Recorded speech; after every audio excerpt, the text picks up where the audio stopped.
വീടിനകത്തേക്ക് ഒരു Innova car വന്ന് നിർത്തുന്നു. വീട്ടുകാരെല്ലാവരും അത്ഭുതപ്പെട്ട് ആകാംക്ഷയിൽ ഗാർഡൻ ഏരിയയിലേക്ക് കൂടുന്നു. ഇവിടെ വെച്ചിട്ടാണ് പ്രോമോ അവസാനിക്കുന്നത്.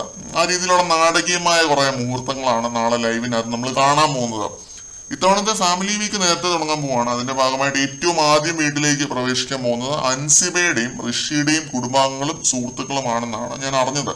ഋഷിയുടെ അനിയന്മാരുണ്ടാവുമെന്നൊക്കെയാണ് ഞാൻ അറിഞ്ഞത്.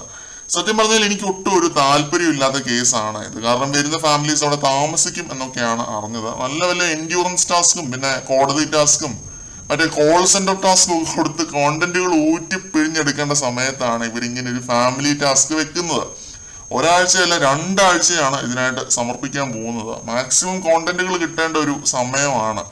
അപ്പോൾ ആ സമയത്താണ് ഫാമിലീസിനെ കൊണ്ടുവരാൻ പോകുന്നത്. ഗെയിമും കാര്യങ്ങളൊക്കെ അവസാനിച്ചിട്ടാണ് കഴിഞ്ഞ സീസണിലൊക്കെ ഫാമിലീസ് വന്നത്. ഇവിടെ ഇപ്പോൾ ഗെയിം അവസാനിച്ചു എന്ന് എനിക്ക് തോന്നുന്നില്ല. എന്തായാലും ജാസ്മിനൊക്കെ നല്ല രീതിയിൽ ഹിന്റുകൾ കിട്ടും, അതേപോലെ തന്നെ എല്ലാവർക്കും ഹിന്റുകൾ കിട്ടും. ഇനി ഇവര് പോയി കഴിഞ്ഞിട്ട് അവർക്ക് ഹിന്റൊക്കെ വെച്ചിട്ട് കളിക്കാമല്ലോ അതാണ് ഫാമിലീസ് വരുന്നത്.